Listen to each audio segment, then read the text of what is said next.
This week's must-read article comes from the New York Times. It's called Teaching Your Kids to Be Safe Online, a Hasty Primer. Love that word, hasty. In a matter of days and weeks, many of our lives have changed drastically. We are settling into our new reality, and kids are spending more time online than ever.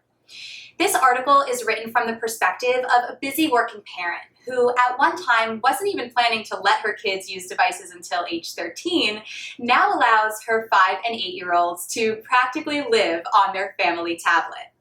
Screen time has become our lifeline, she says. Who can relate? But this working mom was soon reminded of why she initially wanted to put limits around device use in the first place. Bad things started happening, she said. Lewd conversations about body parts, screenshots of inappropriate text messages, and according to her, lots and lots of poop emojis. So that prompted her to reach out to a few digital literacy experts to get some advice. She's boiled that advice down into 8 essential tips. So let's cut to the chase and dive into these. Tip number 1, communicate to your kids that digital devices deserve a special kind of respect. One way to build this respect is to set up a rule that kids need to ask permission before going online or using a device, similarly to how they would ask permission to walk over to a neighbor's house. This act of permission getting provides a pause that prompts the child to be conscious about what they're doing with the device that they're granted. And acting consciously helps to build respect. Tip number 2, consider setting rules on when and where your kids have access to devices or specific apps.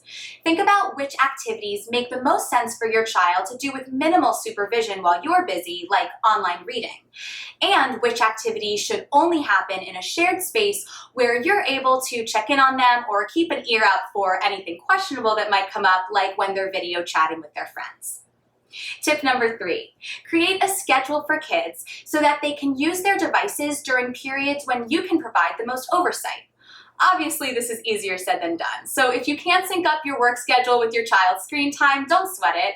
Instead, figure out how you can set them up in a way that they're least likely to run into trouble online while you're busy with something else, like setting them up with a movie on Disney Plus and then taking the remote control away until you're able to check in.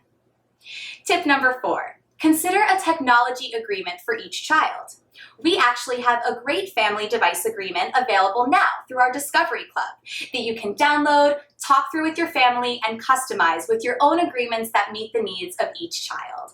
Now is an excellent time to set or reset expectations and healthy device habits.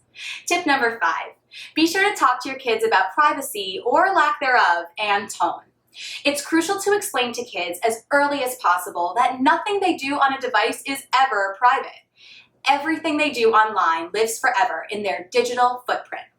We'll be sharing a video later this week for kids about their digital footprint through our Discovery Club, so keep an eye out for that. But in the meantime, you can introduce your kids to something we call the grandma rule and talk them through a self-check process to see if they think that a respectable, sweet grandma would be comfortable seeing everything that they do online. This is also a good time to talk to them about not sharing any personal information online, like their home address, their town, their birth date, or phone number, as well as make sure that their usernames and social media posts don't contain any identifying information beyond their first name. Now, in terms of tone, it's important for kids to understand that when communicating through a screen, people may say things that they wouldn't normally say in person. Or it can be harder to understand someone's message without seeing them face to face or hearing their voice. So it's important to pause and think before posting or sending a message to make sure that it's appropriate and getting what they want to say across successfully and kindly. Tip number 6, take some time to think about what you're comfortable and not comfortable with your kids doing online. Be selective with the apps and services that you let your child use, and choose ones that are created specifically for kids. For example, you can set them up with a kid-friendly email platform that filters all messages through you first, like kidsemail.org or tocomail.com. However, some apps that are designed for children, like YouTube Kids, can sometimes have inappropriate content slip through the cracks. So that might be one where you set them up on a specific channel you trust and then keep a closer eye on them while they're watching. For chatting, Facebook Messenger is a great option as it provides parental controls and easy access, and it doesn't have any in-app purchases. Tip number 7. Now might be the time to talk about pornography. It's recommended that conversations around pornography begin early, even as young as kindergarten if you can believe it. But you don't need to use that word, and it's all about how you frame it.